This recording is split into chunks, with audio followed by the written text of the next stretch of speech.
Darwin is the capital of the Northern Territory, in a place Australians like to call the top end. Situated at the edge of the Timor Sea, the city is closer to Bali than Australia's other major capitals.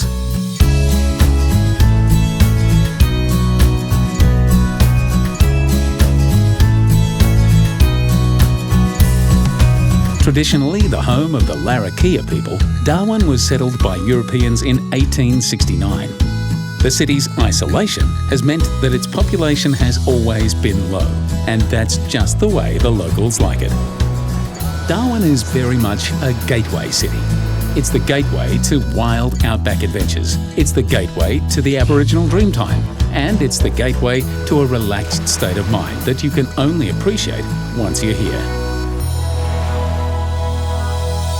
On Thursdays and Sundays, half the city gathers at the Mindil Beach Markets. Here, the aromas of cuisines from all over the world mix together under the tropical sky, creating the perfect essence of today's multicultural Darwin.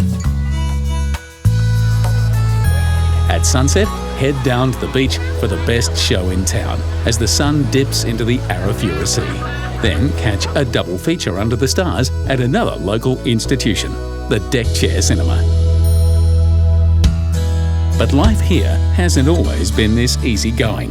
During the Second World War, Japanese warplanes dropped more bombs on Darwin than on Pearl Harbor.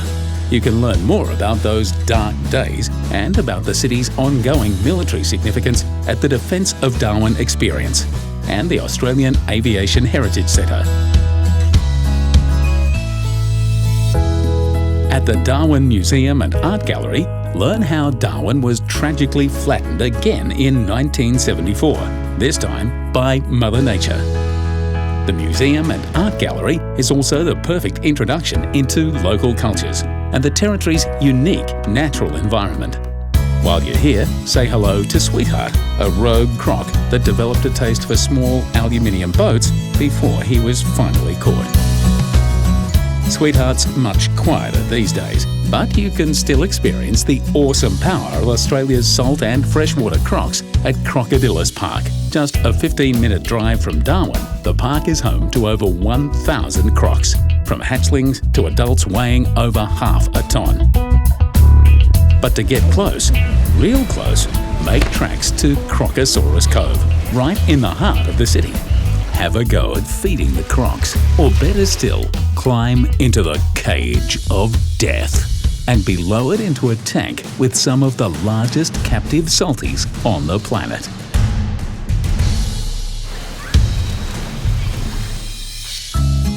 Of course, seeing crocs in captivity is just a little top-end taster. For the best holiday snaps of all, hit the road to adventure. There's over 60 national parks in the Northern Territory, 20 in the Darwin region alone. If you ask a local for their favourite, chances are they'll quietly point you in the direction of Litchfield National Park. Just an hour and a half from Darwin, Litchfield is set around a sandstone plateau, crisscrossed by deep, narrow gorges, filled with monsoon forests and croc-free swimming holes. On your way into the park, stop to check out the magnetic and cathedral termite mounds.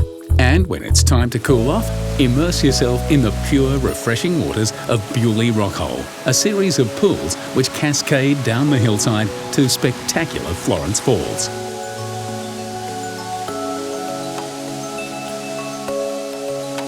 A little further into the park are Tolma and Wangi Falls. Step into the primordial waters and let your worries float away.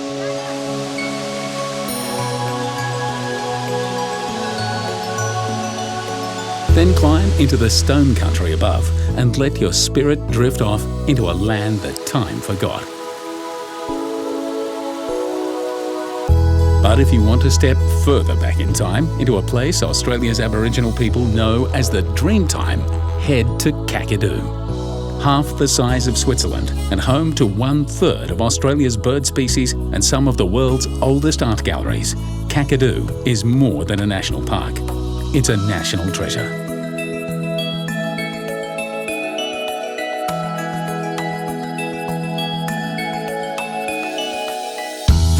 Whether you've explored the outback for a few days or a few months, there comes a time when everyone begins to long for the creature comforts of the city.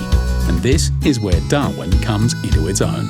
It's the perfect gateway back into the world. And not just any world, but the way the world should be.